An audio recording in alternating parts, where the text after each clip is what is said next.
experience on this topic. Just over the last 10 years, he's been touring the country training lawyers and accountants in SDLT, and was a consultant editor of the Law Society's Residential Conveyancers SDLT Handbook. I am Ali Parsons, your host today. I'm a customer success consultant with Landmark Information Group, and we're proudly sponsoring this session for you all today. So Landmark, we are leading providers of data and assessment of environmental searches for land and property transaction.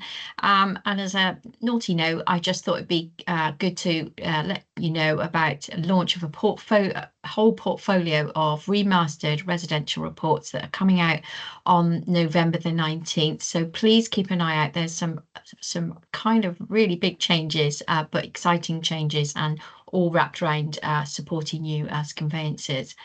And of course, Landmark, obviously, we're talking about environmental searches, but we are fully aware of SDLT and the complexities and pain it can provide.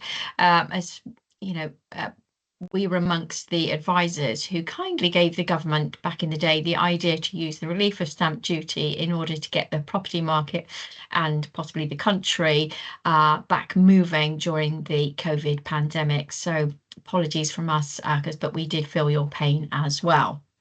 Okay, so moving on, some housekeeping for you all. This online course is one of a number of training courses available to Surrey Law Society members, and you can view some forthcoming events and training on their website, with a new programme coming very soon. So keep an eye out for that as well. Through the session, if any of you would like to ask a question, please do so by using the Q&A box on your Teams screen.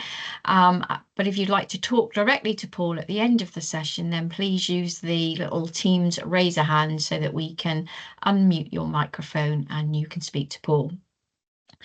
There will be a 5-minute break about 1 p.m. and then just a further note to let you know that the course will be recorded and made available to members after the event. Surrey Law Society would be extremely grateful if all of you attendees could complete the feedback form, which will be sent out with the recording. Okay, so with all that covered, I will now hand you over to Paul, and he can talk SDLT to you. Thank you. Thanks very much, and welcome everybody. These slides will be made available after the event, as will a set of notes with all the rates of tax corrected, because of course the budget changed some rates. The slides I'm using include the new rates rather than the old ones, unless it's stated otherwise. So our topics today follow the order that appears in your notes. There's a page of abbreviations, which I'm not going to go through, and then the notes are split into two parts. Part one is this presentation. Part two is not part of this presentation. I have to say that if I do a complete course on residential, it would take a day and a half, and we don't have that sort of time. So what I'm going to concentrate on this time is stuff I haven't presented before. So those of you who heard me last time will have heard about, for example, the higher rate on additional dwellings, HRAD, which is what the revenue now call what was the 3% surcharge, but is now the 5% surcharge. So we're going through the presentation, and as you've just heard, you can either ask questions as we go or possibly, preferably, at the very end. But may I start with a question that's already been put? And it relates to chattels, which is not a subject for today. Revenue guidance on chattels can be found, and if you want to take a note of this, it's on page SDLTM 04010, and this was updated last March. when I tell you that the revenue were going to exclude carpets from chattels, you'll understand that we had a tough time. We being the stamp duty land tax, the stamp taxes practitioners group, of which I'm an active member, we had a pretty tough time in persuading the revenue that carpets were in fact fittings, they weren't fixtures. Their guidance is, I think, incorrect. And one of the difficulties we've got with HMRC guidance is that in a case a few years back in the upper tribunal, that's effectively the Court of Appeal of tax tribunals, a High Court judge, Mr. Justice Morgan, some of you may have known from Falcon Chambers, said that revenue guidance is no better than a good textbook. It is not authoritative. Only the courts can say what the law is. And that was a case where for 16 years, the revenue had put something in their guidance and we'd followed it. And the revenue in this particular case argued that that bit of guidance was wrong and the court agreed with them. So we're in a bind because some of the revenue guidance seems to go against what the legislation and the case law says. And in relation to chattels, that is the case. What they have inserted into this guidance, because the question was, what evidence do you produce to the revenue as to the value of chattels? And the difficulty is that what the revenues say is that the chattels should be sold at open market value. What is the open market value of a second-hand carpet, I may ask? Furthermore, they say you should take depreciation into account. Well, most homeowners are not businesses and therefore haven't a clue about depreciation. There was a case in 2010 involving chattels. I don't need to go into the detail, but the judge said that the statutory definition of apportionment as between what is to be subject to SDLT and what is not turns on the phrase just and reasonable. What is it just and reasonable to apportion to chattels? As I say, the revenue now put in their guidance, it is the depreciated open market value, which in the case of carpets is next to nothing. The judge in the 2010 chattels case said it's what it would be reasonable for a buyer to pay going into a new property. Now, I have bought properties in the past where the carpets have recently been laid. It would have been nonsense to take them up and spend money recarpeting. So I was prepared to pay 50, 60% of market value, i.e. new value, in order to avoid the hassle of having to recarpet the place. And that seems to me a just and reasonable approach. The problem is, and if you look at the guidance, I've got it in front of me, it says, first of all, you need to put the prices agreed in the contract. If you complete a transaction for £400,000 and don't mention chattels in the contract, you will not be able to claim an apportionment of SDLT for chattels. So it's essential that you refer to chattels in the contract. If challenging a value, the HMRC are going to involve the Valuation Office Agency. And they will require from us or our clients an itemised schedule of the chattels, their condition, and their open market value, including depreciation, as at the effective date. Now, if I were presenting such a case on behalf of one of my colleagues at Cripps, where I work still, I would definitely be arguing on the basis of this case, and its name, by the way, is Orson, Orson. If you look it up, it's 2010. On the basis of this case, I would be arguing that just and reasonable has nothing to do with open market value or depreciation. The judge in Orson said, you start with open market value, but that's not necessarily where you end up. And so I hope that answer helps. It's not perfect because I think the guidance is wrong. So let's start with the autumn budget. As I'm sure we all know, the 3% rate of surcharge has gone up to 5%. Every rate's increased by 2%. So the slide shows you now what the current position is. It's pretty hellish, to be honest. The amount of tax that is now payable on a second or additional home, not least because, of course, this happens if somebody keeps their current home while they're getting the new one ready. Hello? Yeah, someone, if somebody is buying a new home and still keeping the old one, they have to pay the surcharge on their new home, even though they can then reclaim it.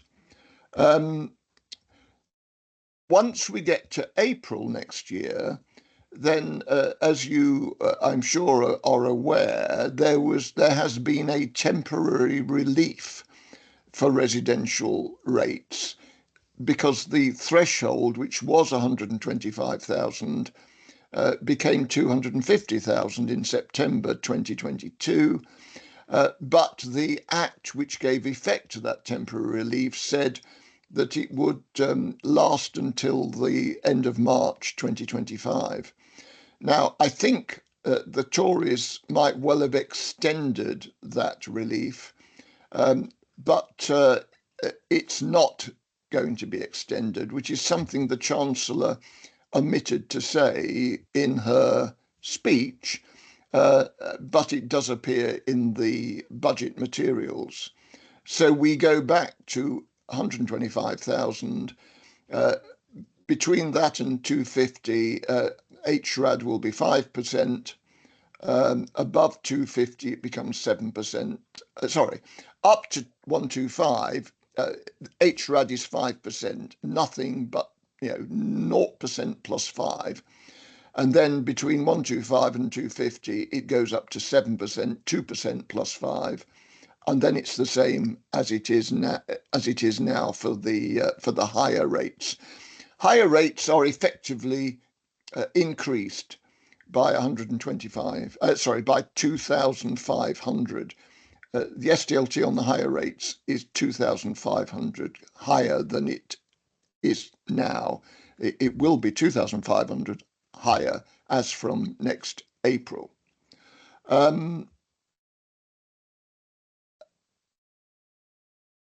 Yes, I'm not quite sure where I've got that one in, but we've already seen that. Oh, I've gone backwards, that's right. In addition, as I'm sure we know, the 15% higher rate which companies pay if they buy a dwelling for more than £500,000 and are not exempt has gone up to 17%, or 19% if the company is non-resident. So that's another change. Just to show you the effect of these changes, look at these prices. At 100,000, it's gone up from 3,000 to 5,000. 200, 6,000 becomes 10 and will become 11.5 next April. And look at 1 million. It was 71, it's now 91, and it will become almost 94 next April. These are huge numbers. As I say, what the Chancellor didn't say is that the Temporary Relief Act isn't going to be renewed. Residential thresholds revert to 125. In addition, the first-time buyer relief thresholds come back down to 300,000, above which SDLT is now will be payable, and the maximum price will be 500. Currently, they're, as you know, 425 and 625. I think that's all I have to say about the autumn budget. It's all to do with rates going up. Now, since I last spoke to you all, non-resident surcharge has come in. That came in on the 1st of April 2021. Guidance exists, but not just in the SDLT manual. If you are dealing with companies, there are references to the international manual and the close company manual, which is over 100 pages. And to be honest, the rules are so complicated in relation to close companies that I would involve either our corporate tax people or corporate people, or probably the company's accountants. As you will see in an example shortly, corporate NRS, non-resident surcharge, is particularly difficult. But let's start with what it affects. The non-resident surcharge affects dwellings only. It doesn't affect non-residential property, nor does it affect what one might call institutional dwellings, things like student accommodation and old people's homes. Whether or not it's imposed depends on where the buyer has been living, not on the buyer's nationality. There is a new question, well, it was new, on the Form SDLT 1, which needs to be completed as to whether non-resident surcharge might apply. And it's now in force and has been since the 1st of April 2021, unless the contract was exchanged before the 11th of March 2020, which very few will have been now. The usual rule applies as it does for the 5% surcharge. If there are joint purchasers and only one of them is non-resident, then the surcharge applies. There are just 2 exceptions to this, which we will come to shortly. As I've already said, it applies to residential rates only and increases them all by 2%. Even the 1% chargeable on residential rents is increased to 3%, and 0% on rents becomes 2%. So every residential rate goes up by 2. The surcharge is not applicable if the transaction, and I quote, is de minimis, which means the price, or in the case of a lease, the premium is less than 40,000, and the highest ascertainable annual rent is less than 1,000. So if there is a premium or no premium, or the premium's less than 40, and the highest ascertainable rent is less than 1,000, then NRS does not apply. Now, the odd thing here is that it's the transaction that needs to be de minimis. As you all know, I hope, if you are dealing with the purchase of a flat or an interest in a flat that is costing £39,000, it won't be surcharged under what was the 3%, now the 5% surcharge, because the cost of the dwelling interest is less than 40,000. Here we're talking about the whole transaction. So if you're buying 2 £39,000 interests, you won't pay HRAD, but because the transaction itself is for more than 40,000, you will pay non-resident surcharge if the buyer is non-resident. There doesn't seem to be a ban on doing two transactions that are linked. So that's what I would do in those circumstances. Secondly, if your client is buying a lease that has 7 years or less to run, then non-resident surcharge will not apply. And that's whether it's a new lease or an existing lease, so long as at the effective date there are 7 years or less to run. Compare that to HRAD. If you get a new lease for 7 years with HRAD, you don't pay HRAD. But if you get a lease originally granted for 10 years and there's only 7 years left, you will pay HRAD if it's your second dwelling or an additional dwelling. As I hope we know, if you are buying a freehold or leasehold reversion to a lease that has more than 21 years left to run, you do not pay HRAD, but you will pay non-resident surcharge. There's no similar exception for NRS.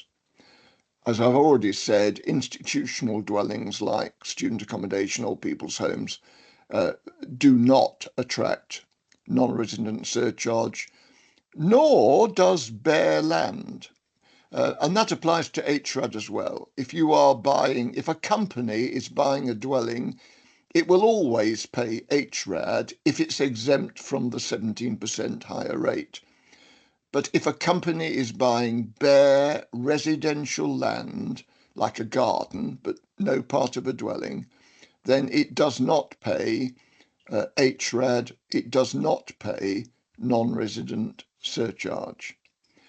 And finally, if your client is buying a mixed-use property, say a shop with a flat above it, even though that includes a dwelling, because the whole transaction is taxed at mixed-use rates, which are non-residential, or they may be exempt, then if charity relief or is involved, or the transaction has something to do with one of the exempt purposes like a divorce, then there is no non-resident surcharge on those transactions.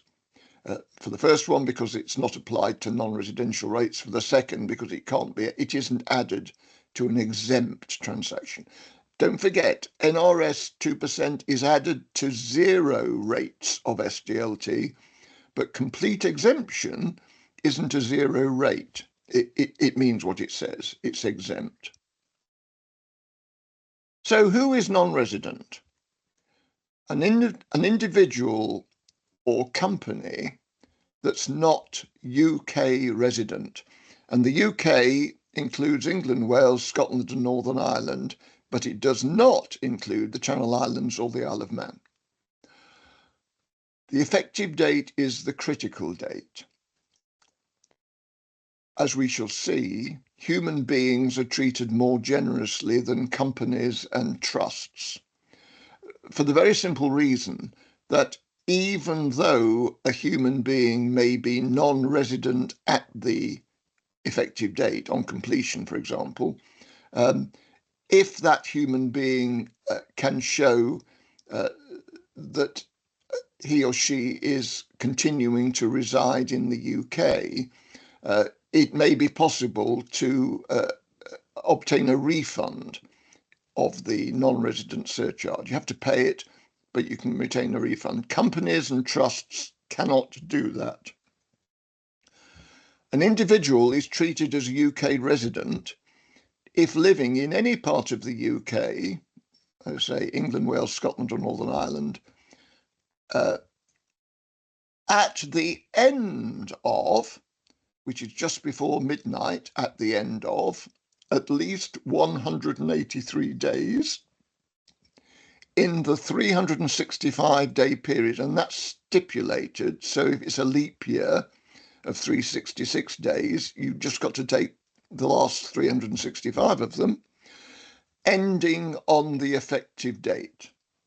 Those 183 days need not be consecutive. You know, if you've been living abroad and you keep coming back to the UK, and you can tot up at least 183 days where you've been in the UK at the end of the day, then you will be UK resident. Otherwise, you will not. How do you prove residence?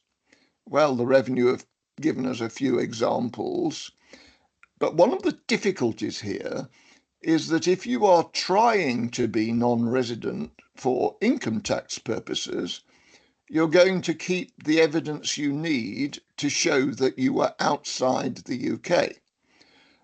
It's very unlikely that one of our clients who wants to buy a dwelling will have kept that sort of information for the past year. So it can be really quite difficult for some people to prove that they have been in the UK for the past 365 days. And there's another problem. Because the definition of presence in the UK is the end of a day, if somebody lands in Heathrow at 5 to midnight on Friday and leaves at 5 past midnight early Monday morning, that person's been in the UK for 3 days because they've been there at the end of Friday, the end of Saturday, the end of Sunday.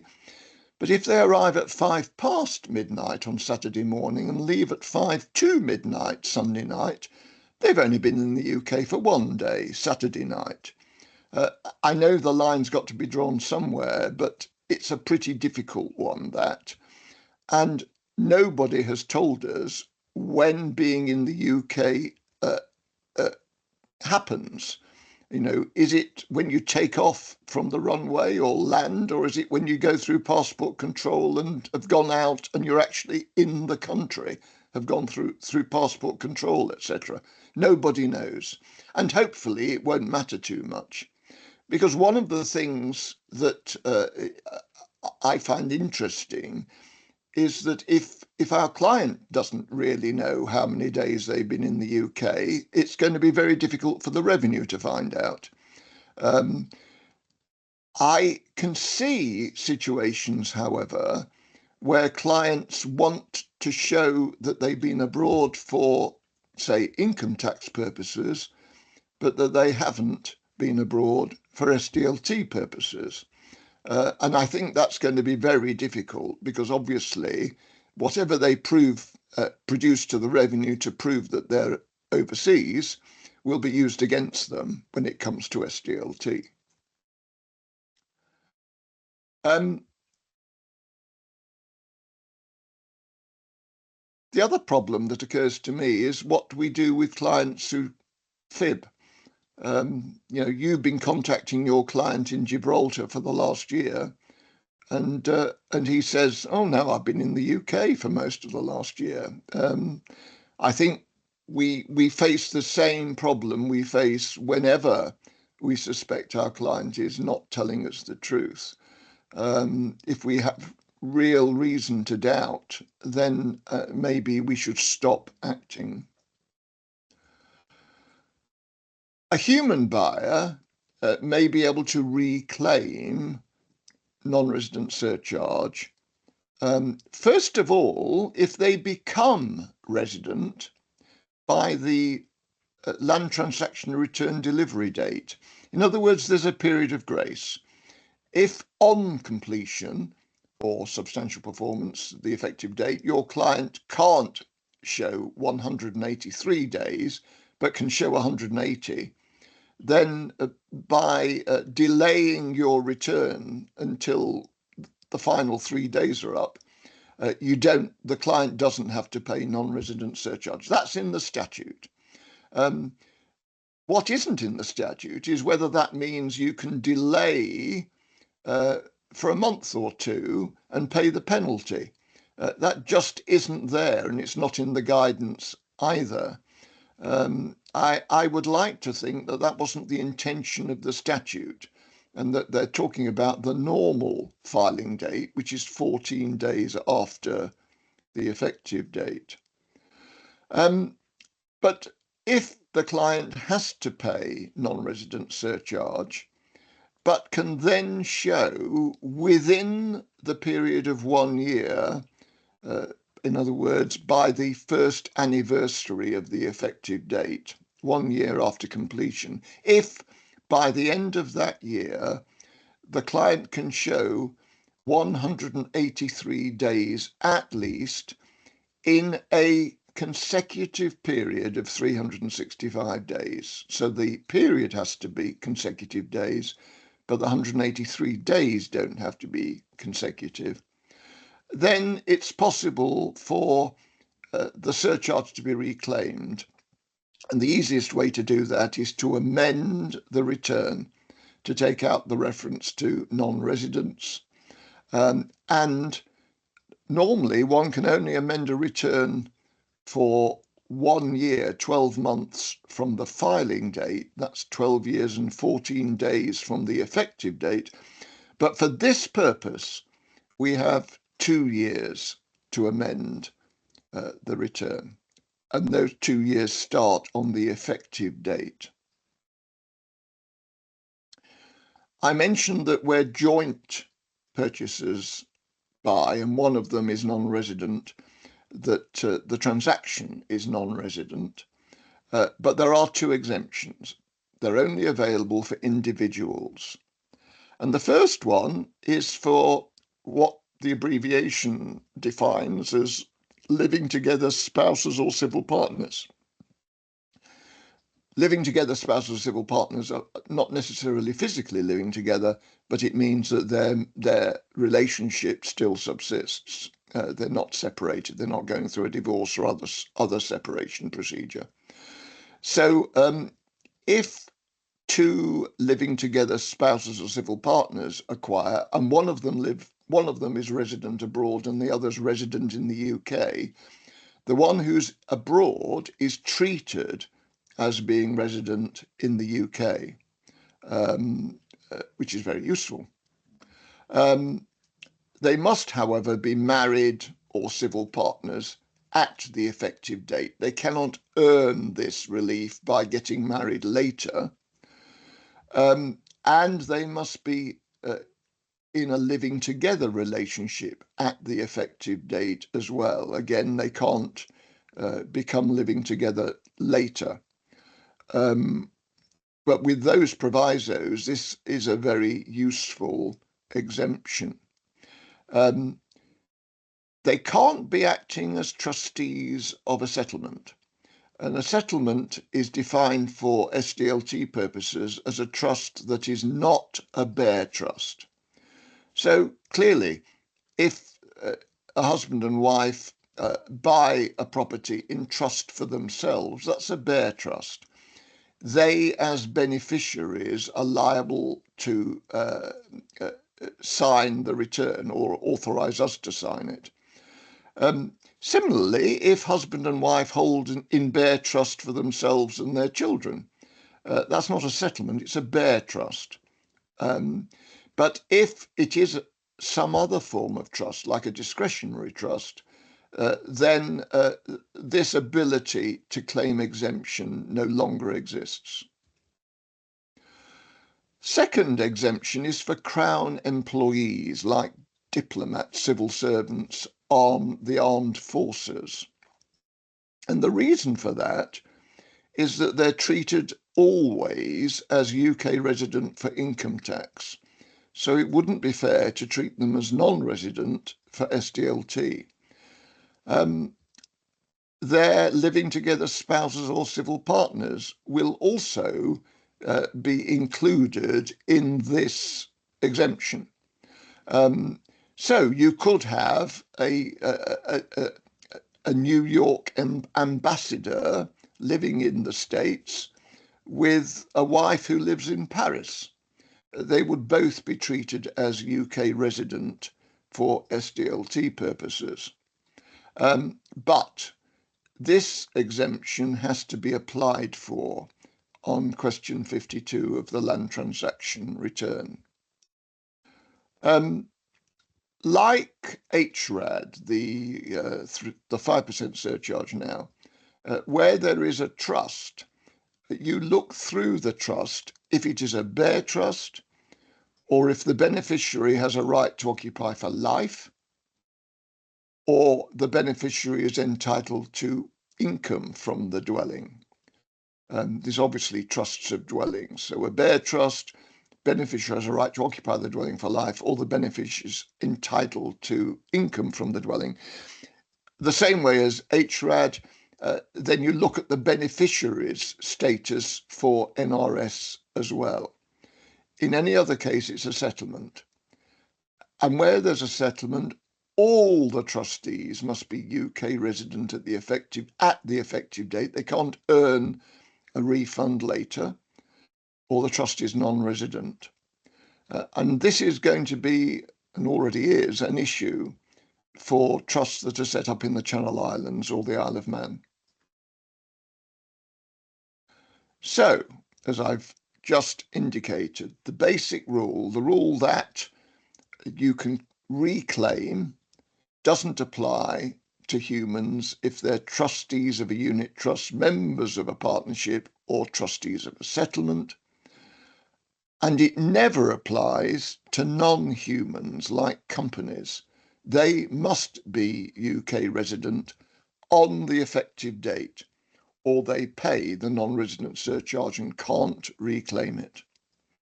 So let's turn to company buyers. A company is non-resident if it is non-resident for corporation tax purposes, i.e. it's not incorporated in the UK, nor is it centrally managed and controlled in the UK. The detailed rules as to this are in the international manual, and frankly, if you don't know whether your company is resident or not, your company client is resident or non-resident, you may well have to investigate further, probably with the company's accountants. That applies to all companies, but when it comes to close companies, a different rule applies. That initial rule still applies, obviously. If it's a close company, which means it's under the control of 5 or fewer participants, and a participant includes a shareholder, most private companies are close companies, then it's obviously got to be UK resident for corporation tax purposes, otherwise it won't be non-resident. But even if it is UK resident for corporation tax, if it meets the non-UK control test, and isn't an excluded company, and these are really the sorts of companies that are only dealt with in the major city firms, PIFs and REITs, for example, neither of which I've ever dealt with. So it's got to, if it meets the non-UK control test, then it will be non-resident. A close company is one controlled by 5 or fewer participators, or by all directors, if it's more than 5 participators who are all directors, or where the controlling participators will get more than half of the assets on a winding up. And as I've already said, participator includes shareholders, but actually has an extended definition. There is, as I've said, the close company manual, but it runs to over 100 pages, and many of its pages you really need to be a corporate lawyer to understand.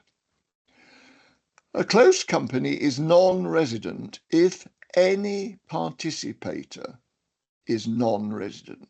That means any shareholder is non-resident, and that participator controls the company, or i.e. directly controls it, or indirectly controls it, unless shareholding is less than 5%. And we'll look at an example in a minute. Well, let's look at it now. I have put in your notes a lot more detail about the non-UK control test and about the idea of attribution. But it's much easier just to show what these concepts mean. Anne and Bob are not married or connected. They control a UK close company which is buying a dwelling. Anne has 90% of the shares and lives in the UK. Bob has 10% and lives abroad. Well, they're not connected. We're told that they're not connected. Anne has 90% of the shares. She effectively directly controls the company. It is a UK company. Anne and Bob are brother and sister. That means they are connected. Anne has 90% of the shares and lives in the UK. Bob has 10% and lives abroad. Now, Bob has more than 5% of the well, in fact, you only don't count if you have less than 5% of the shares. Well, Bob has 10%. And he lives abroad. Now, under the attribution rules, anybody connected with Bob, if anyone connected with Bob controls the company, that control will indirectly be attributed to Bob. This company, even though Anne directly controls it in the UK, this company is non-resident. If Bob had 4.99%, it would be de minimis and it would be a UK resident company. Anne and Bob are living together spouses. Anne has 90% of the shares and lives in the UK. Bob has 10% and has been working abroad for most of the past year. Now, under the normal attribution rules, spouses are treated as connected, but not for non-resident surcharge purposes. Living together spouses and civil partners are an exception to the general rule. This is a UK resident company. If we reverse it, Anne has 10% of the shares, Bob has 90% and has been working abroad for most of the past year, then even though as spouses they could take advantage of the living together spouse exemption, they're not buying as joint owners, they're buying through their company. And because Bob directly controls the company and he's been living abroad for most of the past year, this is a non-resident company. Final example before we come to the big one. Anne and Bob are living together spouses. It's a deadlock company. Anne has 50%, lives in the UK. Bob has 50% and has been working abroad.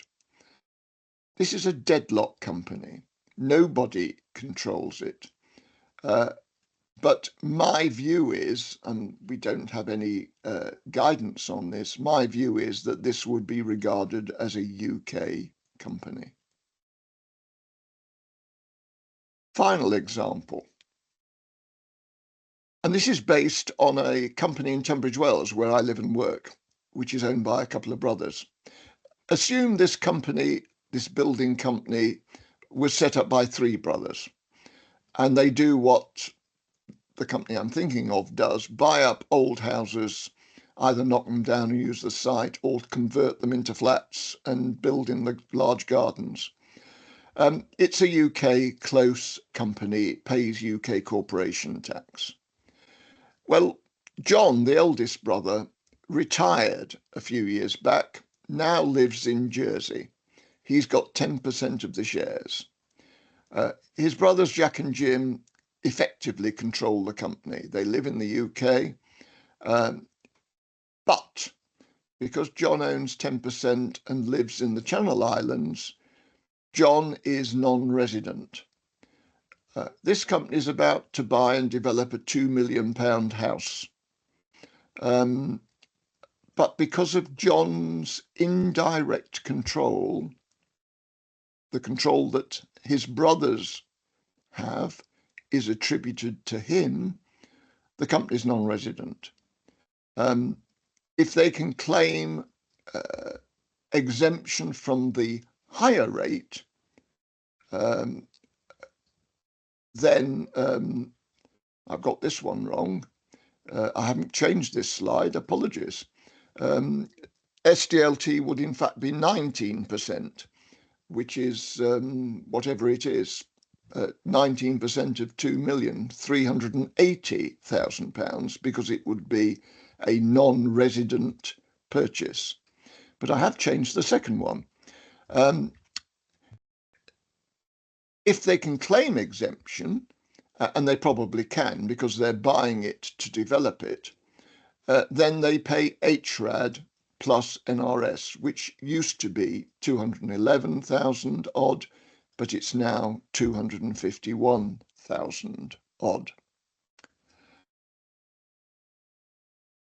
So we've got 10 minutes before 1 o'clock. I want to complete my review, and then after the break, I've got about 20 questions, which I'd like to run through with you.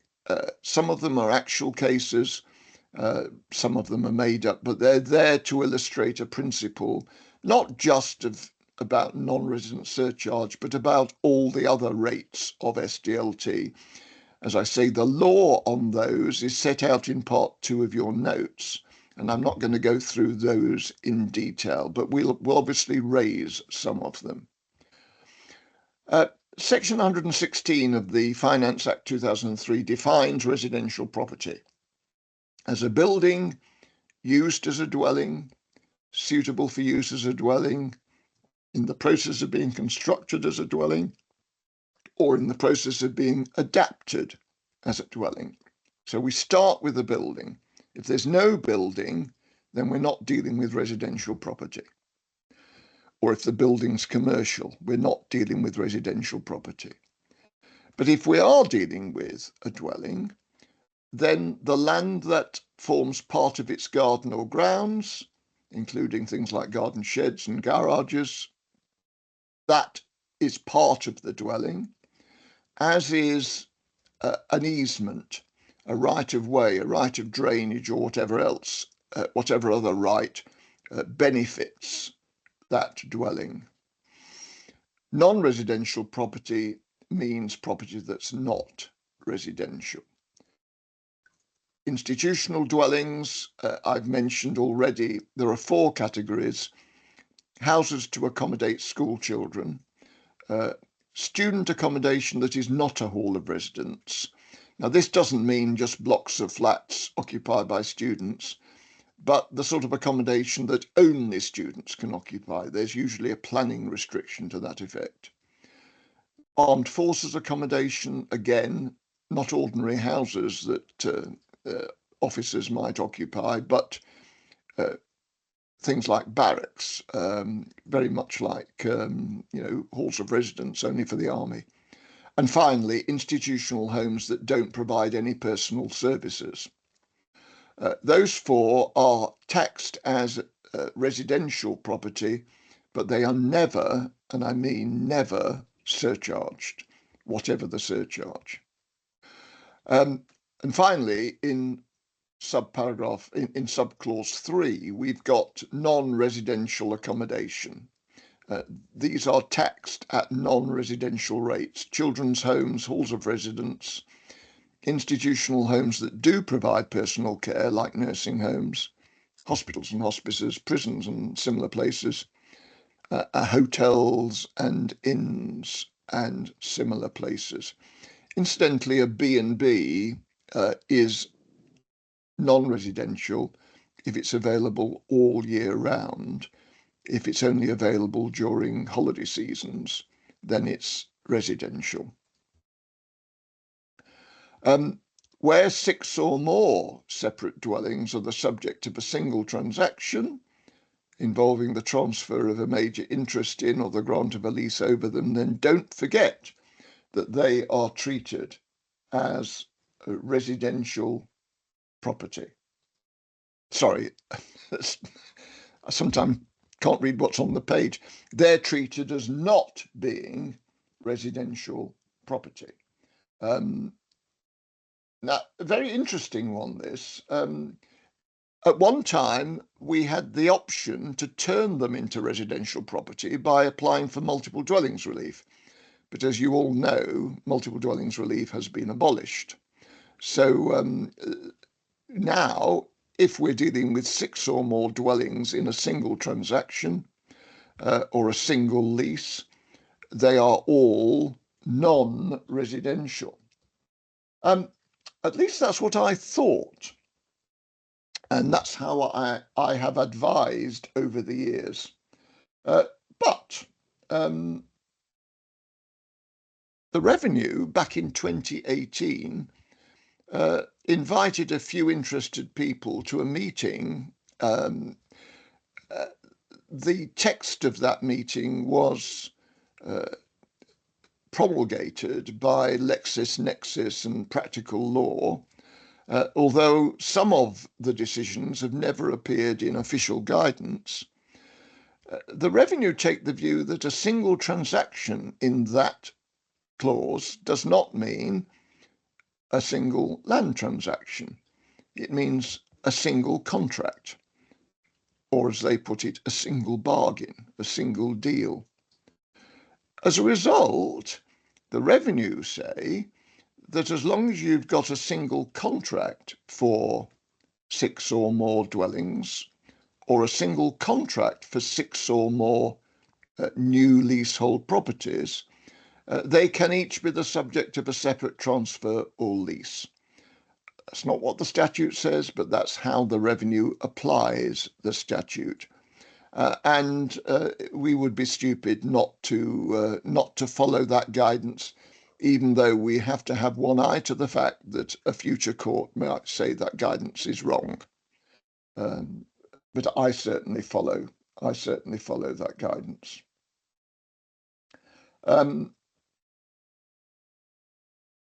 Now, a dwelling. If you've never read those pages, 360 to 430, please do. It'll take you half an hour or less, but it'll give you a big clue as to how the Revenue consider a dwelling needs to be defined, because there's no statutory definition. And the first question relates to dereliction. And funnily enough, I was only answering a question on this morning for a colleague. Someone's buying part of a building which was independently occupied once as a dwelling, but it doesn't have separate utilities. And this client thought, oh, that means it's not a dwelling and I don't have to pay SDLT at all, which is a total misunderstanding. You always pay SDLT. It's just the question whether you pay it at residential rates or non-residential rates. And there has been a very important recent case, in fact, so important it's not in your notes, nor is it on this slide. Mudan, a 2023 case, was appealed this year to the upper tribunal.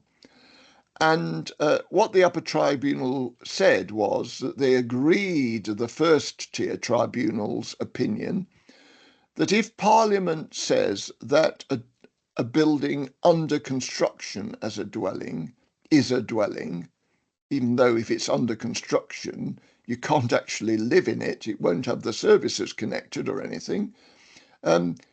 Anything that is bigger than that was a dwelling, but the services, as in this case, have been disconnected or for some other reason is not currently habitable, is still a dwelling. They distinguish between used as a dwelling and available for use as a dwelling, or ready for use as a dwelling, or able to be occupied as a dwelling. So the question of dereliction now turns on one factor and one factor only. Can the building be renovated without danger, or does it need to be demolished and rebuilt? It seems that only if it is so structurally unsound or has materials that are dangerous, that so dangerous that they can't, you have to get out of the place and knock it all down. It seems to be only in those cases that the building will be treated as derelict and therefore non-residential. And Bewley is the only case on this. Bewley concerned a post-war prefabricated bungalow in Somerset that was acquired for its site. The bungalow had been completely vandalised, but that wasn't the issue. The bungalow was made of asbestos, and asbestos could not safely be removed with people living there. The whole lot would have had to be demolished. Similarly, if the house were radioactive or the house was so structurally unsound, it would be dangerous to go in it. It's only in those sorts of cases, complete dereliction, that the building is going to be treated as non-residential. Mudan, as I say, is authority for the fact that if a dwelling has been residential at some stage and it needs work to put it back into a habitable state, then so long as it doesn't have to be completely demolished, it is a dwelling in the course of adaptation or construction. There was a change in 2019 when the guidance on dwellings came out. Holiday homes that cannot be lived in all year round are no longer dwellings. They are non-residential. Now, although we don't have multiple dwellings relief anymore, we still do need to count how many dwellings we may have, because if we're buying 2 or more, then our clients are going to have to pay surcharge. Remember, if you buy one dwelling and you don't own any other interest in a dwelling, you pay normal rates of SDLT. If you do own something else by the end of the day, you do pay surcharge. You don't get exemption. So buying 2, that means both are surcharged. There are rare exceptions to that if one of them happens to be a replacement home, for example, but in general, if you buy 2, they'll both be surcharged. Please read the notes, because they just set out, they outline what the revenue says in its guidance. Far better to read the guidance. Final point, though, before I leave this subject, there was a case called Fiander. It was appealed in 2021. Fiander concerned a fully functional annex at the rear of a house in Petersfield. And a couple bought the complete building. The annex was reached through a short corridor that connected the 2 halves of the property together. And when the annex was originally built, there was a door separating the 2. But the previous owners had taken the door away. They wanted to use the whole property as a single property. Question: could they claim multiple dwellings relief on this property because they were 2 dwellings? And the court said no. At the effective date, even though the dwelling was in a pretty decrepit state and needed a new boiler and decorating and all the rest of it, it was still a dwelling. And it was a single dwelling because it wasn't separated into 2. You could not have put a tenant in the annex and lived in the main house and enjoyed security and privacy. Not at all. And that seems to be the test. Could you let off one of the properties. And my observation is, if you have somebody who's buying a large building that's been divided into 3 flats, then if that person wants to turn that property back into a single home, they're going to have to pay surcharge because they're buying 3 flats. Why not get the vendor to take all the doors down? If all the doors have been taken away, then we can use fianda effectively against HMRC. Under construction, by the way, means that there's planning permission for residential, the foundations have been built, the site is ready, and a wall has begun on those foundations. You just need 1 brick, sometimes called golden brick. Under adaptation means that there's planning permission that has been implemented. I'm not going to talk about garden and grounds because we've reached 1 o'clock. Please read the notes. Let's have a break for 5 minutes. It's 1:05. We'll restart at 10 past. Thank you, Paul. See you shortly.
Hi, Paul. I think you're on mute. If you could just unmute for us.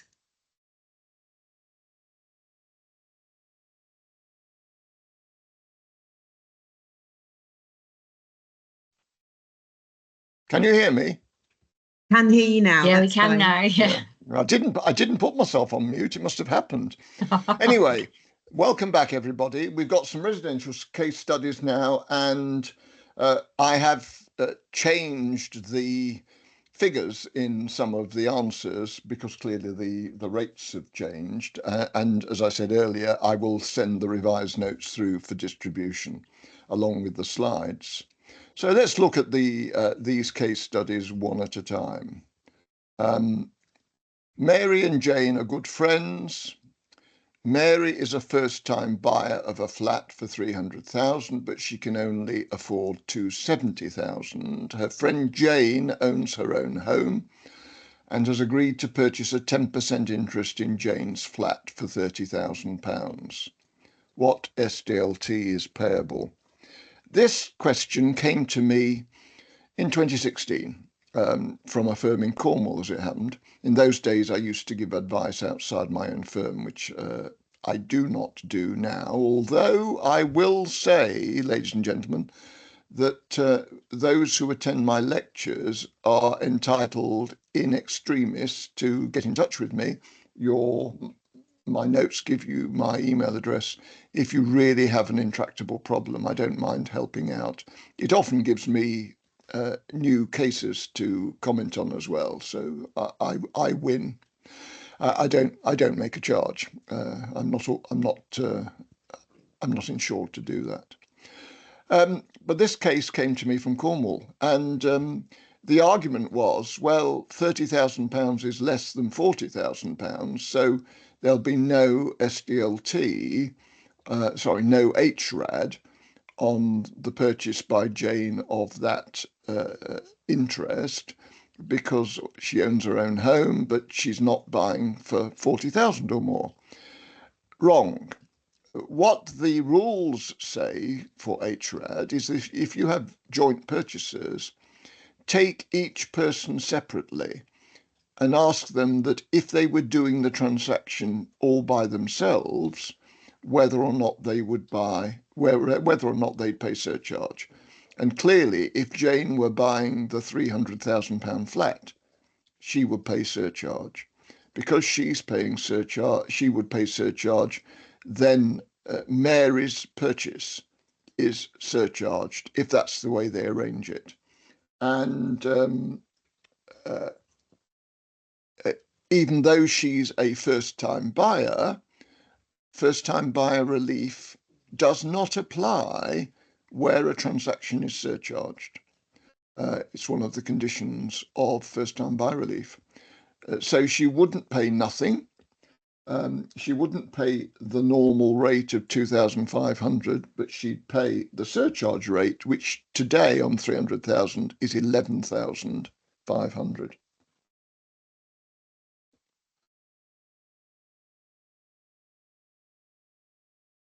Pippa is buying her first home for £450,000. She also owns a holiday flat in Nice, in which she's never lived, and she's selling it. She doesn't need the sale proceeds to finance her purchase, and both transactions are due to complete on the same day. Should the solicitor acting on her purchase be concerned? Right. The question here is, first of all,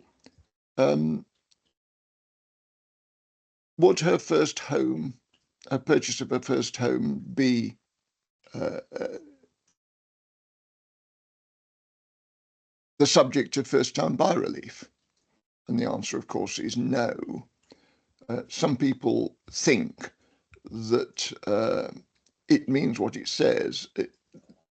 It's the first time I bought my own home. It doesn't mean that. It means it's the first time you've bought an interest, a major interest, as it's called, in a dwelling. And you buy a major interest in a dwelling, even if you were given it.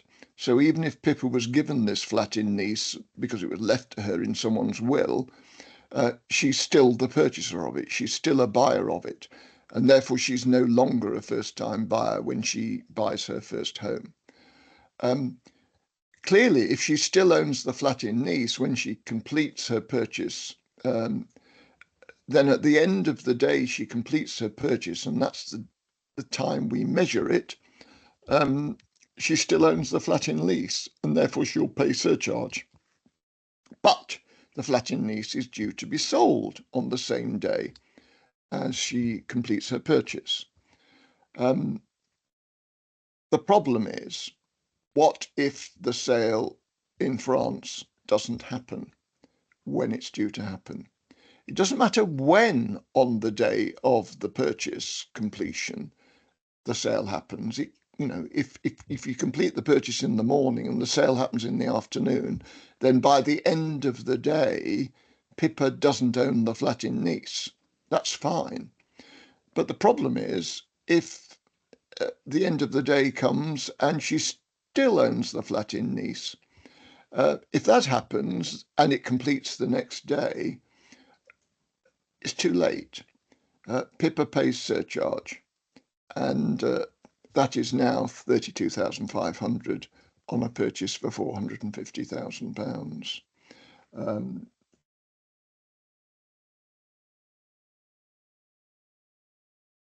The normal rate on £450,000 is just £10,000.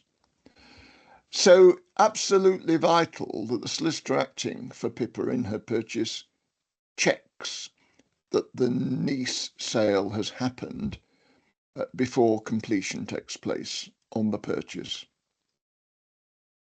Amy is a first-time buyer. She pays £100,000 for a lease of the house in which she intends to live, but it's only got 15 years left to run. A year later, she buys the freehold for £400,000. What SDLT does she pay on each transaction? She's a first-time buyer. £100,000 is all she pays for a lease that's only got 15 years left to run. £100,000 is below the threshold. Amy pays SDLT at 0%.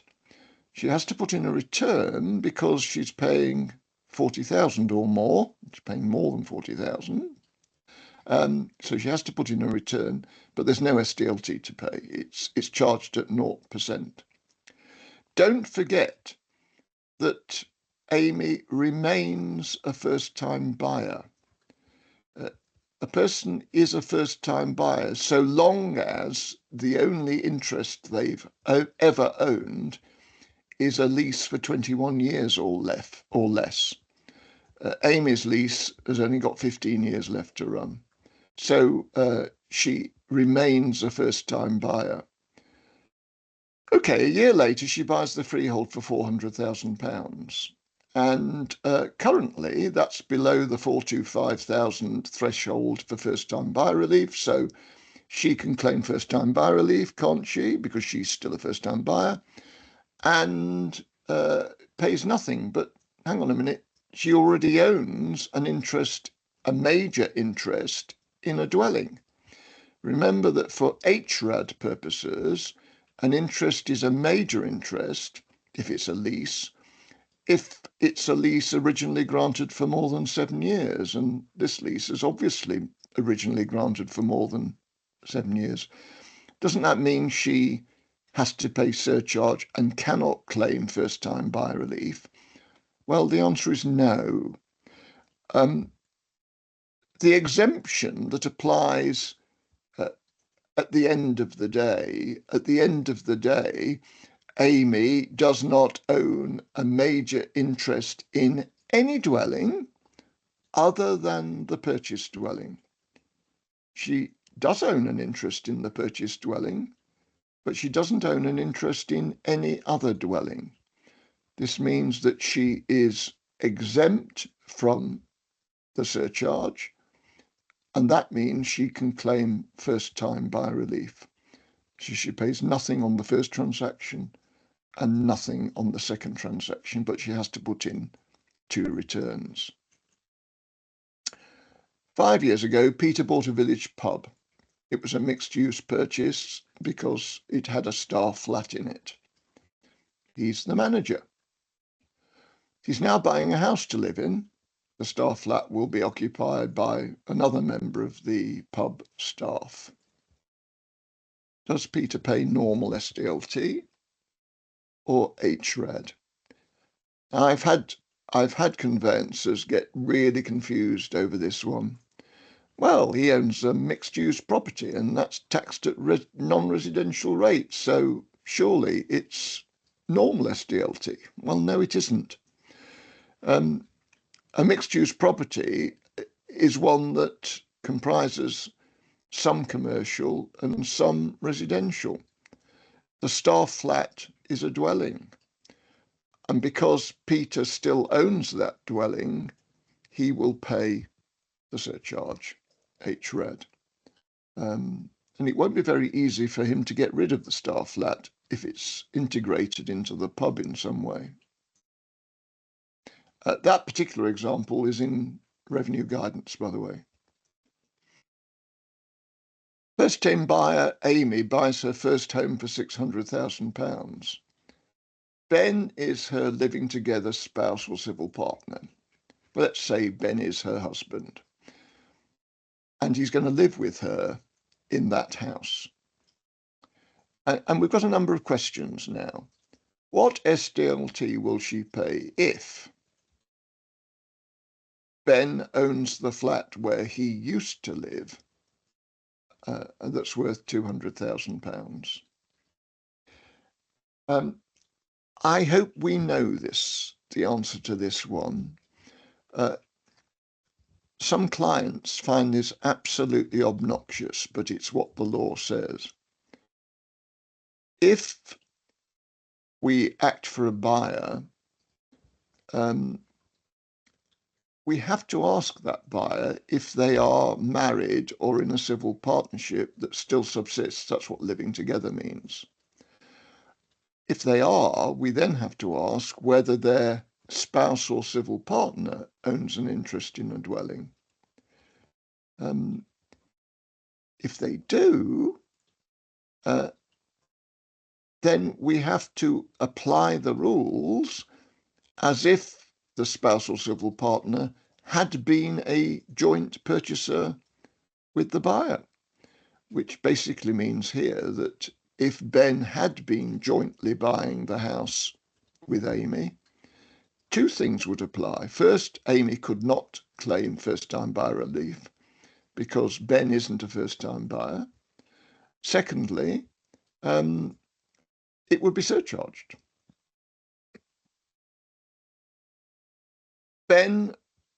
Let's say Ben sells his flat and they jointly buy the house.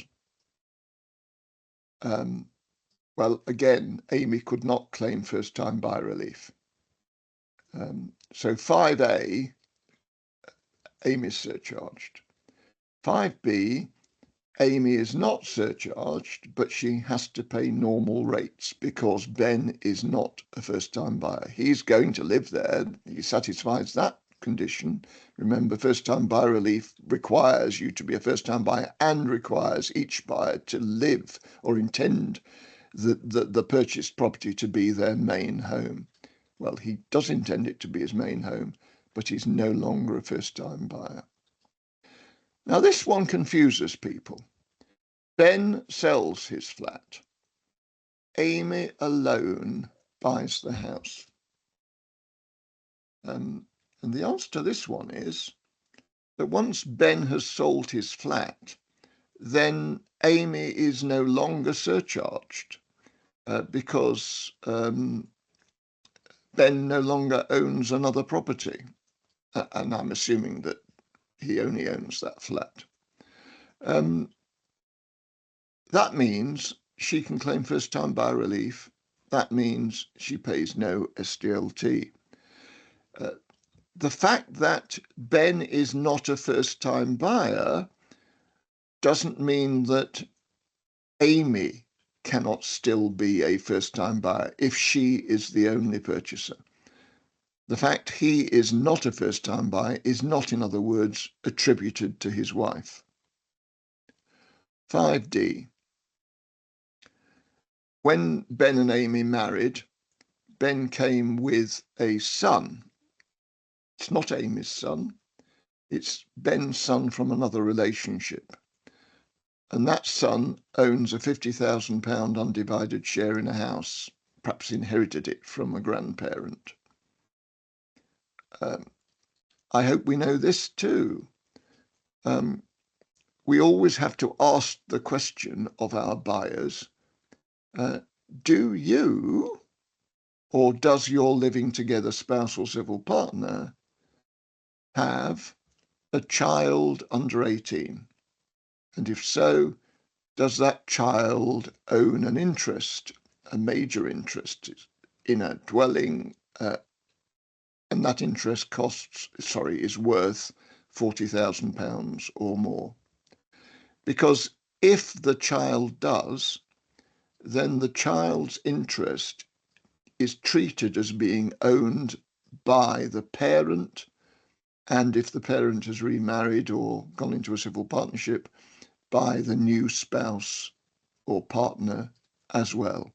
In other words, Ben's undivided share, which is for HRAD purposes treated as a major interest in the dwelling, that undivided share is attributed to both Ben and Amy, as a result of which surcharge is payable and Amy cannot claim first-time buyer relief.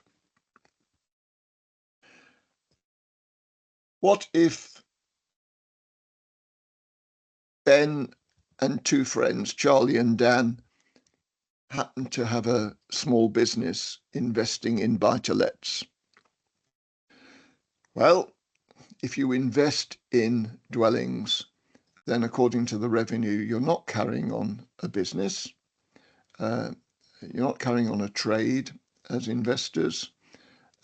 And if you are partners, then the dwellings that the partnership owns are attributed to each partner. So Ben is treated as owning that partnership's dwellings. And because he's treated as owning those dwellings, even though he's sold his flat, Amy is not treated as an exempt buyer. She's treated as a surcharged buyer. Surcharge, incidentally, on 600,000 is now 35,500. Final one. What if Ben and Amy were unmarried? Well, the only one that would be answered the same way is 5B, because Ben is jointly buying the house with Amy.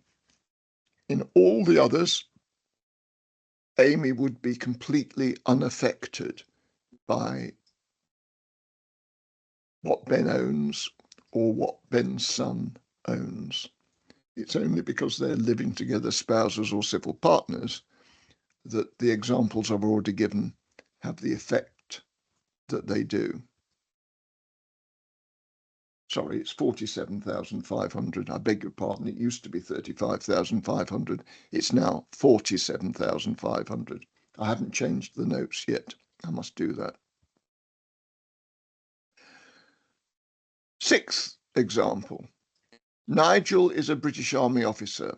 In 2020, he was sent to Brussels on a 5-year secondment. He let his home in the UK on a 5-year lease, and he lived in military accommodation in Belgium. He owns no interest in any other dwelling. That's important. He's now back in the UK a year earlier than he expected. He can't get his tenant out yet because it's a 5-year lease. but he's got enough money to buy a larger house, so he thinks he'll do that, pay the surcharge, and then claim the surcharge back next year when he can sell his old home with vacant possession. Is he eligible? And the short answer to that is no, he's not eligible. When we are dealing with exemption, the first exemption we need to check is the one we've already looked at. At the end of the day of completion, the buyer owns no interest in any other dwelling than the one purchased. So when Nigel buys his larger house at the end of that completion day, he still owns his old UK home. So he can't claim exemption on the grounds that he owns no other dwelling. What other exemption is available? Well, replacement of main home exemption. And it's absolutely vital that either mentally or on paper, when we are looking at this exemption, we apply all the conditions. And there are 5 of them in relation to getting surcharge back, which is what we're looking at here. Getting surcharge back. Condition 1, does the buyer intend to live in the new house as the buyer's main home? Yes, that's why he's bought it. 2, in another land transaction which takes place within 3 years after buying the new house, does Nigel sell his old one? Well, he's intending to. He's intending to do it next year, so well within the 3-year period. Condition 3, is Nigel keeping any part of it? No, he's selling all of it. So condition 3 is met. I'm going to leave condition 4 for the moment. Condition 5 says, is he using the sale of his old house for any purpose other than to reclaim surcharge? No. He wants to reclaim surcharge when he's not going to use that transaction in order to justify a third purchase of a house. No, he's just using it to get his surcharge back. Which brings us back to condition 4. Condition 4 says, in the 3 years prior to purchasing the new house, did Nigel live in the old house as his main home? Answer, no. No, he was in Belgium, living in military accommodation. In other words, he fails the condition, and that means he doesn't get his surcharge back. Absolutely critical that we check these conditions. But there's a further point here. When Nigel buys his new home, is he UK resident? He's been living in Belgium for 4 years. Well, I hope we remember that there is an exemption for Crown employees, but we would have to claim that exemption. So it's important we do. Otherwise, not only will he not be able to get his surcharge back, he will also have to pay non-resident surcharge on top of that, the extra 2%. So vital that we claim it on the appropriate reply to question 52 on the form. 7. Amy owns no property. She lives in rented accommodation. She's due to marry Ben this weekend, and next month they'll complete the joint purchase of their house to live in. Ben's been living in a flat he owns, but its sale will not complete until after they buy the house. They will therefore have to pay HRAD.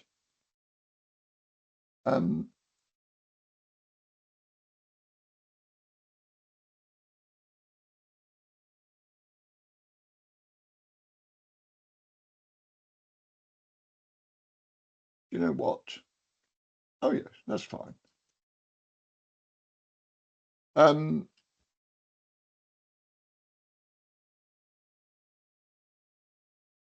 going to skip this one, ladies and gentlemen, because I realise that the answer I've given in the notes is wrong, as well as what I was about to say. Let's skip over. I've got plenty of others to look at, and I will get this answer. I got confused as to whether they were married or not. They're obviously marrying, so please forgive me. I need to revisit that answer. Let's go on to number 8. Janet and John married over 50 years ago and they jointly own their own home. This question was published in the Daily Telegraph a few years ago and caused quite a lot of rumpus when it arose, because the Revenue confirmed the answer that the author of the article on SDLT had given. Janet and John married over 50 years ago and jointly own their own home. Janet's had a stroke. She's in a distant nursing home and is not likely to come out. John decides to buy a new home near Janet so he can visit her. He has to pay surcharge as their old home has not yet been sold. He assumes he can claim back the surcharge when it does sell. Can he? And the answer to the question is no, he can't.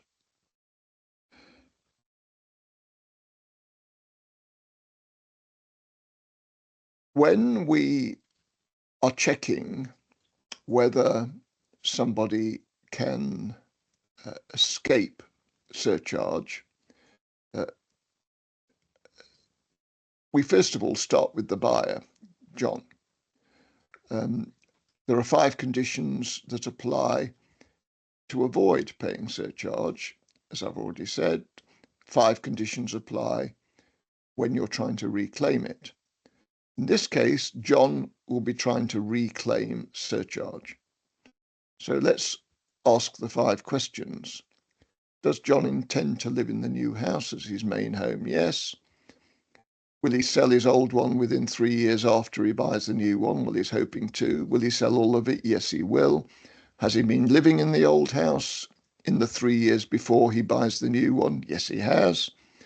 And in between, and is he going to use the sale of his old house for any reason other than to reclaim the surcharge? No.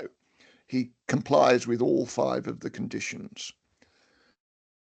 But John is married, and his marriage is far from over. He and Janet are living together, spouses and civil partners, in that their relationship subsists. In fact, it's so strong, he wants to be near her. So there's no question about it, but they are living together, spouses or civil partners. And then the question is, remember the question, if they are, and the spouse is not a buyer, and she's not, only he is buying, we have to check whether she would be able to reclaim the surcharge were she to be a buyer of the new home. And sadly, the answer is no, because she fails the very first condition. She's in a nursing home and unlikely to come out, so she would not qualify under the condition that says that she wants the new home to be her main home. Because she fails that very first condition, she would pay surcharge if she were a joint buyer, and therefore, because she's paying surcharge, she wouldn't be unable to reclaim surcharge because she fails that condition. Therefore, John is unable to reclaim surcharge. I mean, this is a horrible result, but the Revenue confirmed it was correct. Answer, if you were acting for John in this situation, bearing in mind that surcharge is now 5% more than normal rates, I would very strongly advise that John lives in rented accommodation until he can sell his old house. And then, of course, he can buy his new one all by himself. He doesn't have to involve his wife. The reason his wife's involved is that she was a joint owner of the old house, and she is one who wants, she and John both need to apply for the refund of the surcharge.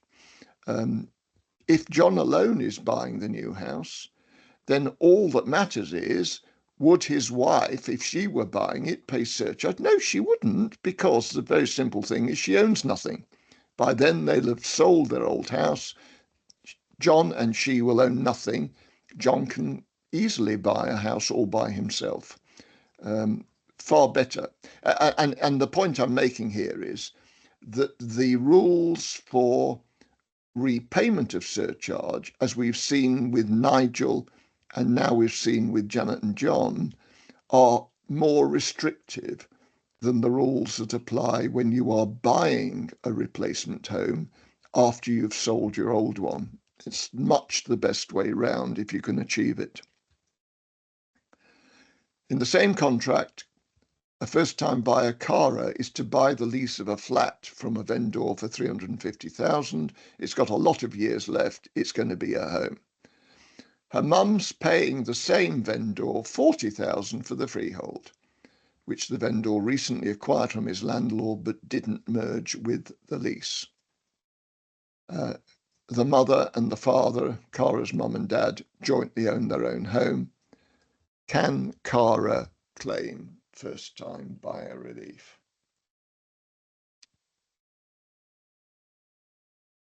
Will mum pay HRAD? Well, let's start with mum. HRAD is not payable if the interest that mum buys, even though it costs 40,000, if the interest that mum buys is in reversion on a lease that has more than 21 years left to run. Cara's lease has got over 100 years left to run. It is not a surchargeable interest. Mum will not pay surcharge. Can Cara claim first-time buyer relief? Well, yes, she's buying a flat for 350,000. Currently, that's below 425,000, and certainly below 625,000. She'll pay no SDLT because she can claim first-time buyer relief. But there is a problem, and it's a problem that we can so often miss. First-time buyer relief is not available if the purchase of the house the flat in Cara's case, if the purchase of the flat is linked with another purchase. That other purchase is the sale of the freehold by the same vendor to Cara's mother. It'll be the subject, we're told it's the subject of the same contract, so there is a single scheme here. We have a single vendor and we have connected purchasers, mother and daughter. That means that Cara cannot claim first-time buyer relief. She won't pay surcharge, of course, but she will pay normal rates of SDLT on £350,000. Mike and Nina are living together, spouses or civil partners. 10 years ago, they sold their home, moved in with Nina's father in the house where she grew up.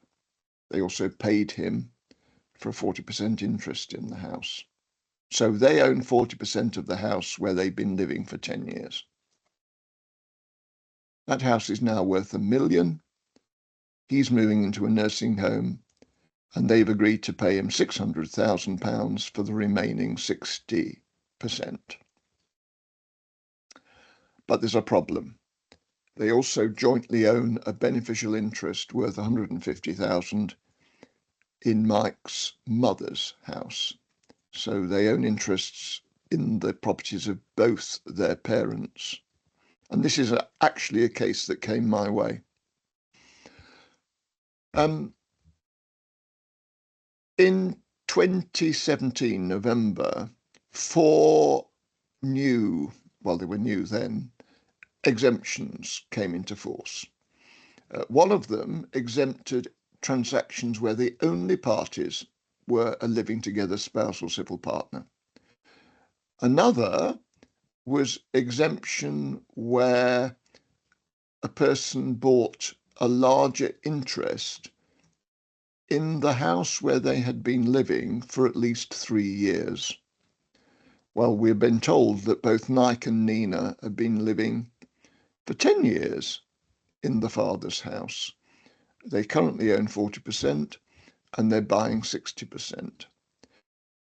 Does that mean they can rely on this exemption? They're buying a larger interest in the house where they've been living for more than 3 years.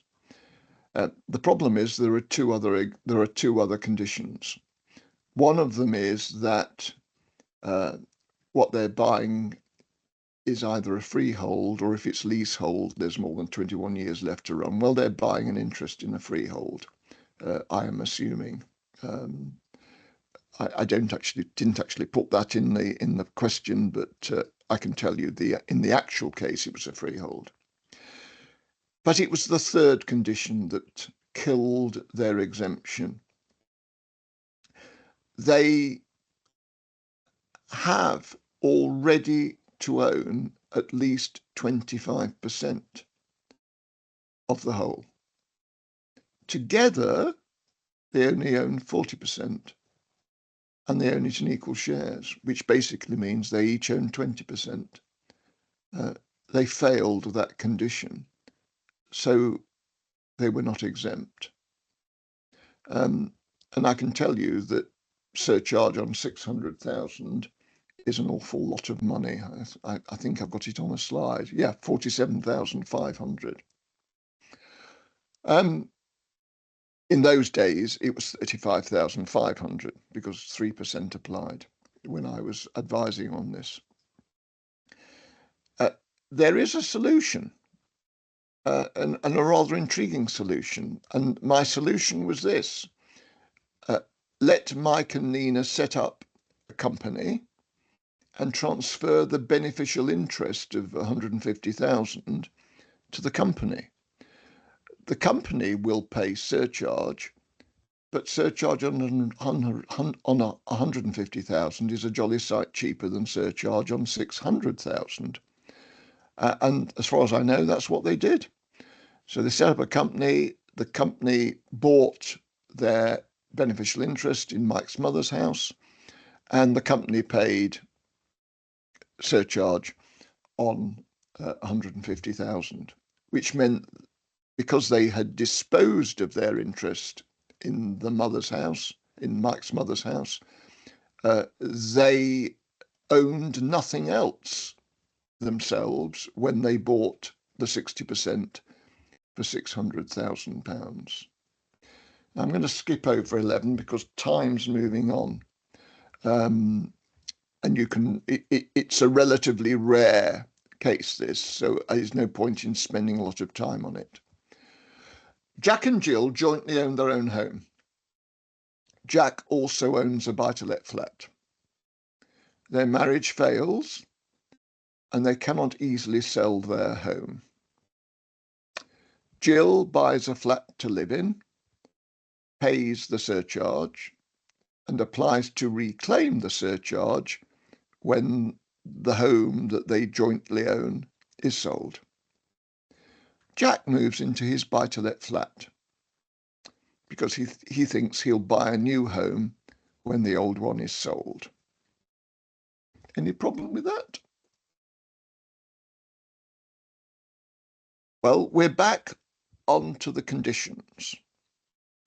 Remember the 5 conditions for getting a surcharge? Let's apply them to Jill.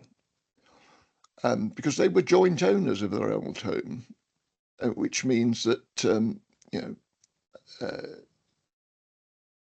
they both, and they are both, well, Jill is trying to get surcharge back. Jack is trying to avoid surcharge on his purchase. So let's look at Jill. Does she intend to live in her new house? Yes. Has she sold everything she owns in her old house? Yes. So she fulfills conditions 1, 2, and 3. Did she live in the old house within the 3 years before buying the new one? I'm assuming so. And I'm also assuming that she sells the old home within 3 years after she bought the new one, and she lived in the old home in the 3 years before she bought the new one. Final one: is she using the sale of the old home for any purpose other than the recovery of surcharge? No, that's why she's selling it. Now let's look at Jack, and I think you can already see where this is going. The conditions in his case for getting the surcharge back on the sale of the start again. Jack moves into his buy-to-let flat. He will buy a new home when the old one is sold.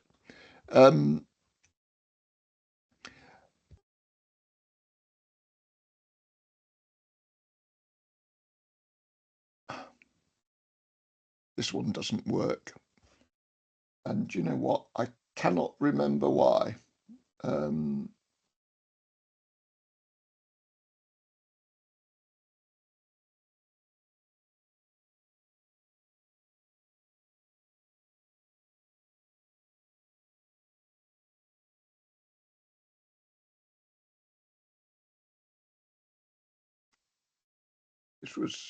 awfully sorry about this. I'm going to have to come back to number 12 in the notes. Tim and Tessa's marriage is over. They haven't yet started the divorce, but they've already agreed a financial settlement. Tim has given Tessa enough money to buy a new home. This is one that came into my office. He'll stay in the old home, which he alone owned. She had no interest in it, but she and her sister jointly own 3 buy-to-let flats. What SDLT does Tessa pay? This again is one I advised on in the office. A marriage is over. They've not started divorce yet, but they've agreed a financial settlement. And Tessa's buying a new home. What SDLT does Tessa pay? And the answer is she has to pay surcharge. Because she and her sister jointly own 3 buy-to-let flats. She didn't have any interest in the matrimonial home. Therefore, when she buys her new property, she fails the first exemption because she owns three buy-to-let flats. So at the end of the day, she buys her new home. She can't say that she has no interest in any other, because she does.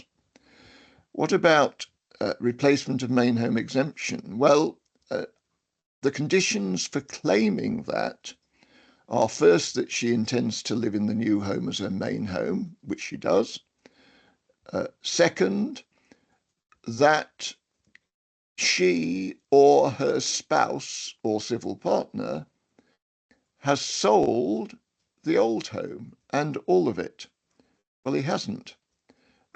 Although Tim is still her spouse, Tim is staying put in the old home. He's not selling it. And because he's not selling it, Tessa is not entitled to replacement of main home exemption, which means that Tessa has to pay surcharge. Fleur is a UK solicitor sent to work in the Paris office for 15 months, starting on the 1st of September 2023. So she let her UK flat. It became vacant. So on the 7th of May 2024, she completed its sale and bought a house for £750,000. Okay, so she sold her flat and bought a house. She's due home on the 30th of November. In other words, she's seconded to the Paris office for just 15 months. This shows you the reach of non-resident surcharge. Fleur has to pay non-resident surcharge. Why? In the 365 days ending on the 7th of May, she was in the UK for just 117 days, plus any odd holidays she might have taken in the UK, but it's nowhere near 183 days. During the 365 days following completion, so between 7th May 2024 and 7th May 2025, because she only gets back at the end of November, she cannot be in the UK for more than 158 days, which again is not 183 days. So not only is she non-resident when she buys, she never earns the right to get a refund of the non-resident surcharge. Now, admittedly, I've adjusted these dates so that they show that even a very relatively short sojourn abroad, in this case just 15 months, can mean that a UK citizen still has to pay non-resident surcharge, which is why it's so important to do the necessary checks. Mr. and Mrs. Jones buy 27 Acacia Avenue for $450,000. They have planning permission to demolish it and build a new house on the site. They'll stay in their current home until the new one's ready. How much is their SDLT?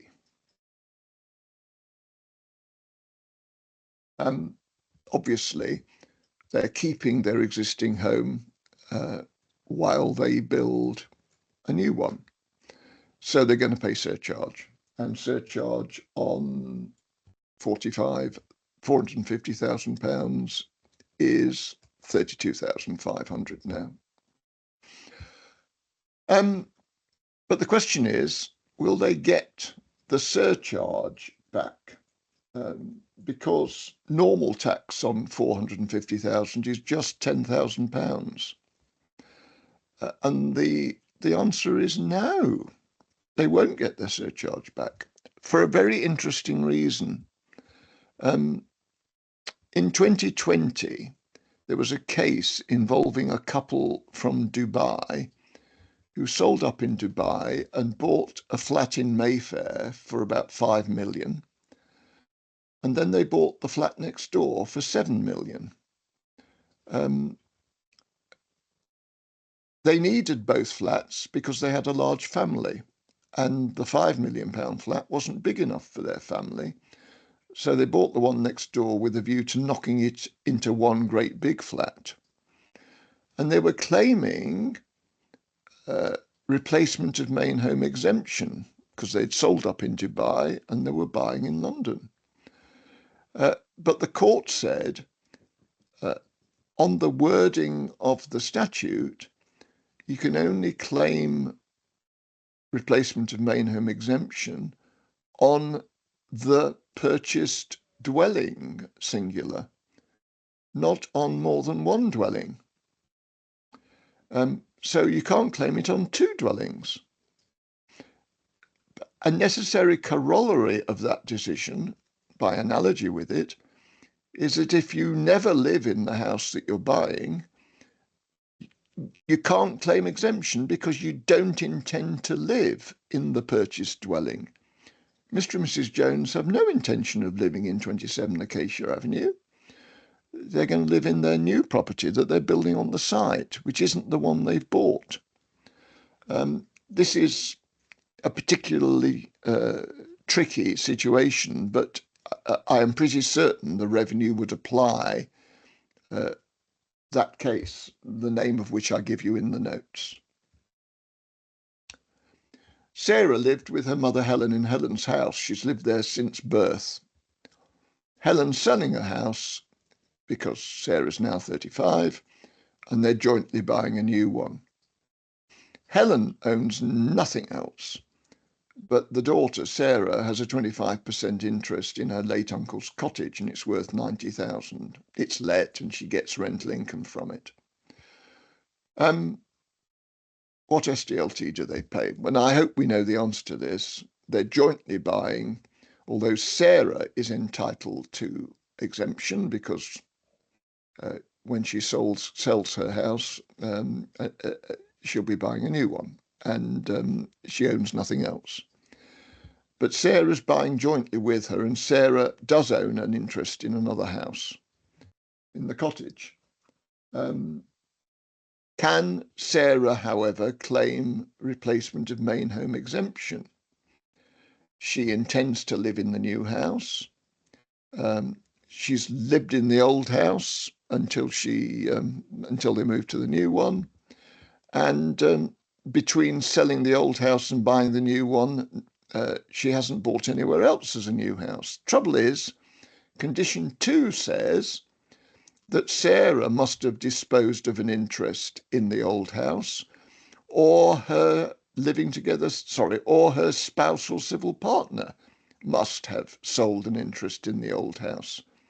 And Helen is not Sarah's spouse or civil partner, but her mother. This is a particular problem where couples live together who are not married to each other or civil partners of each other. In my notes, I've given you a way round this, which involves Sarah buying a small interest, say £20,000 worth, in her mother's house, so that both of them effectively sell an interest, a major interest in the house. But I'll leave you to read that suggestion. Grace is buying a house in Woking for £450,000. By the way, I'm going to go on for 5 minutes. If you need to leave, please do. Grace is buying a house in Woking for £450,000. 2 years ago, she sold her previous flat and went to live in Wales in a cottage she bought for £300,000. She'd like to keep that when she moves back to Woking. Does that affect her SDLT? So, she sold her previous flat in Woking, moved to Wales to live in a cottage, and now she wants to move back to Woking. Question: can she claim replacement of main home exemption when she buys her new home? Does she intend to live there? Yes. Has she disposed of another dwelling in the past 3 years? Yes. She disposed of her flat. Did she dispose of all of it? Yes, she did. Did she live in that flat in the previous 3 years? Yes. So does she qualify for replacement of main home exemption? No, because she fails condition 5. Condition 5 says that between selling her flat and buying her new home, did she buy anywhere else as her main home? And the answer is yes, she did. She bought the cottage in Wales as her main home. And because of that, she fails condition 5. All these conditions, by the way, are set out in part 2, so you can follow them.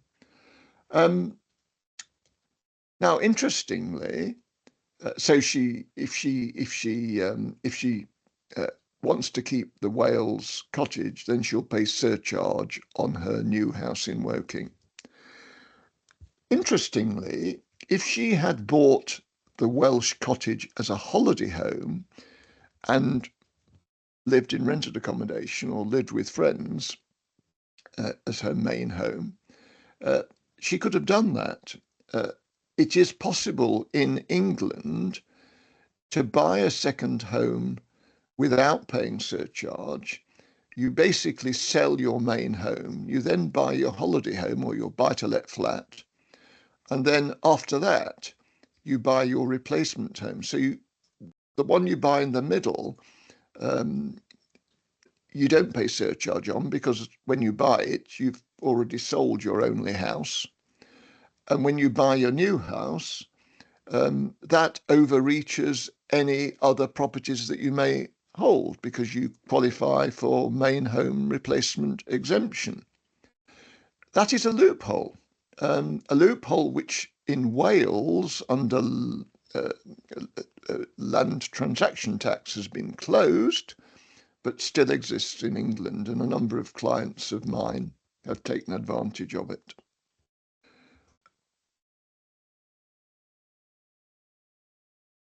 David is a professor at Oxford, John at Cambridge, they're married. Each of them owns and lives in a home in their own university city. Neither of them owns any other dwelling. David has decided to replace his Oxford home. Will he be exempt from HRAD? And the answer is no, he won't. He will be paying HRAD. And the reason is this: although David, when he sells his house in Oxford, owns nothing else because he doesn't have any other dwellings and therefore he's exempt, because he's married to John, we have to ask the question, if John were jointly buying the Oxford house with David, would John be surcharged? And the answer is yes, because he's got a home in Cambridge. And because John is surcharged, or would be surcharged, David will be surcharged. This is a nightmare where we're acting for couples, spouses or civil partners, who live in two main homes. One has a main home in London, say, the other has a main home in the country. It's a nightmare and insoluble. It's one of these situations where neither party can replace their main home without paying surcharge, unless they choose to live together. Vicky was 18 when her baby was born. The baby's grandmother set up a bare trust for her, including a buy-to-let flat worth 200,000 from which the baby gets the income and in which she can live when she's old enough. Vicky's now 28. She's married to Mark, who is not Jessa's father. Both think they're first-time buyers, buying a first home for 400,000, and they'll pay no SDLT. Is that right? Well, I hope we know the answer to this one because we've met it already today. If a child under 18, and Jess is still only 10 when Vic is 28, if a child under 18 owns an interest in a dwelling and Jess owns an interest worth £200,000 given to her by her grandmother, then that is attributed to the child's parents, and if those parents have married or become civil partners, they're civil partners or spouses as well. So Jessa's flat is attributed to Vicky and to Mark. When they buy their first home for 400,000, not only are they not first-time buyers because they're treated as owning Jessa's flat, but they are subject to surcharge on £400,000, which is £27,500 now. 20. Fred's house needs modernising before sale. His son John persuaded him last year to buy a bungalow and move in, even though he had to pay HRAD. John's now renovating the house, but Fred has just died. Can his executors reclaim the surcharge? Well, you'll look in vain in guidance for the answer to this question. But if you were to ask the Revenue Direct, and I think this is almost fraudulent, the fact that they hide this from the profession, if you were to ask the Revenue Direct, they would say, yes, the executors can reclaim the surcharge. Why? Because they say the old, because you could say the bungalow, sorry, the old house, which they will sell, the executors will sell when it's renovated.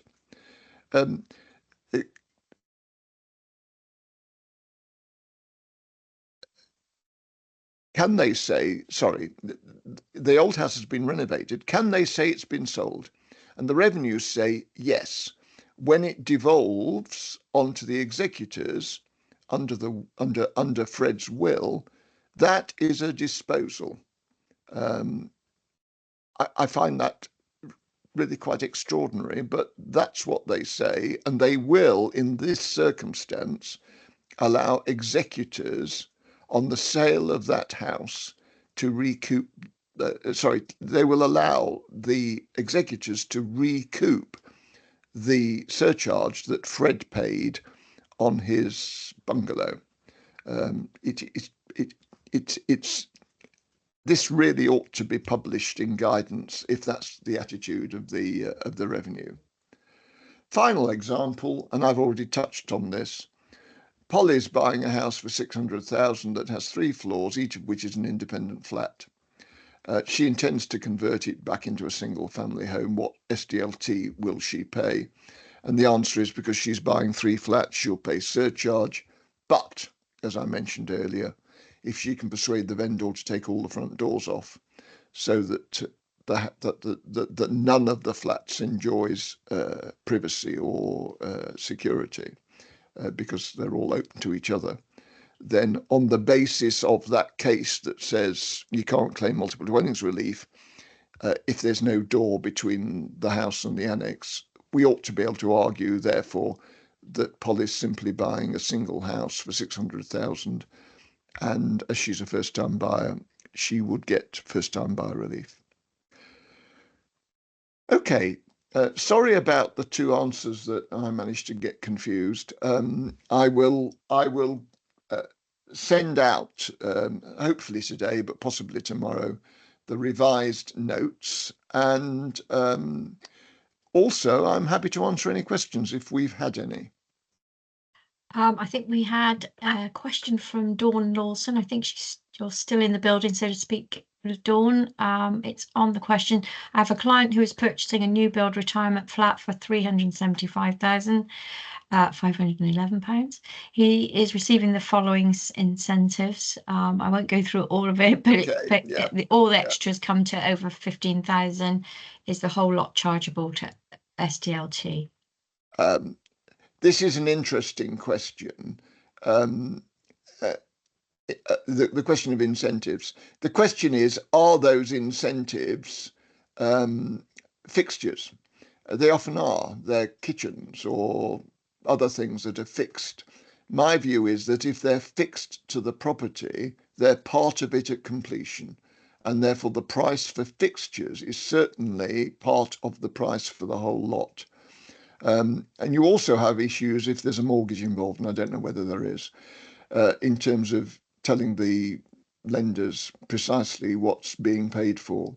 I think if those incentives include things like carpets, then or curtains or things that are not fixtures, that you could apportion them and not pay on the non-fixtures. But I think they should be mentioned in the contract so that you can claim that they're chattels. Okay, hope that was helpful, Dawn. But Dawn, if you want further advice, please get in touch with me. Thanks, Paul.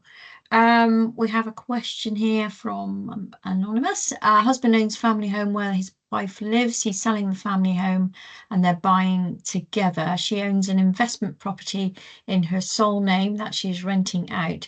Do they have to pay surcharge of 5% on their purchase, which they are buying for 925,000?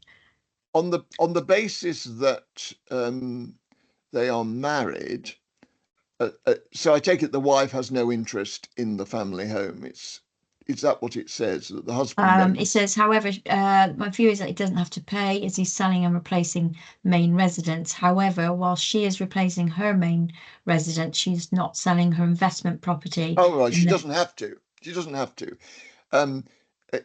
Do they jointly own the main residence? Is that what it says? I can't remember. Yeah, family home, yeah. So they jointly own it.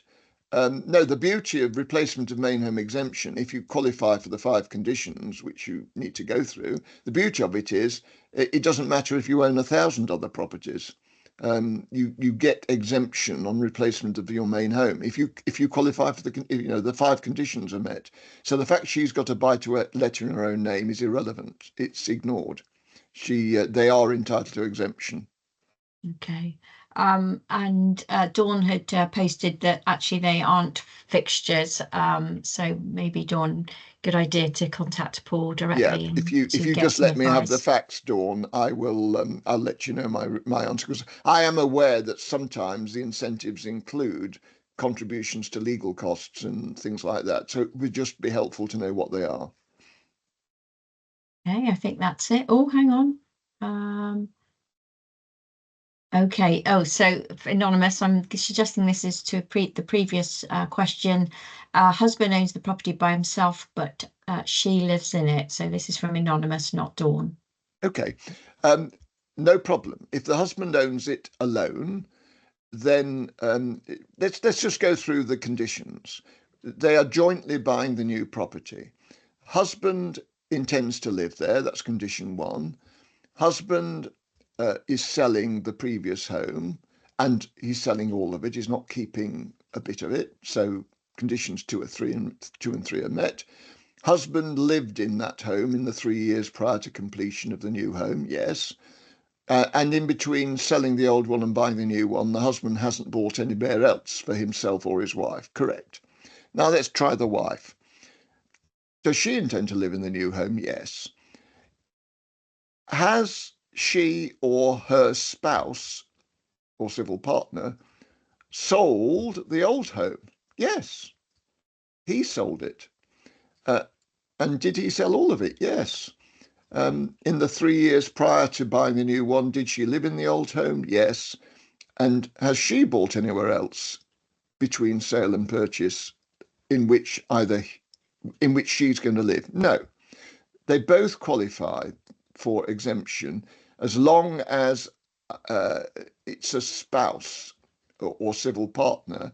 It doesn't even have to be a living together spouse or civil partner. It's just got to be a spouse or civil partner has got rid of the old home. And in this case, it's the husband who's got rid of it. That's fine. Absolutely fine. Okay. I think that makes sense. I'm not sure it made sense to me, but hey. I think that is it, Paul. Thank you very much. Pleasure. Very complex, as I it is complicated, isn't it? I did say it would be. But thank you. Some really interesting points along the way. Just to kind of wrap things up, thank you everybody for joining. Please make sure that when you receive your copy of today's recording, that you also complete the feedback form for Surrey Law Society, because all of that is very greatly appreciated. So I think with no further ado, thank you very much again, Paul, and we can end the session. Bye all. Bye-bye. Bye.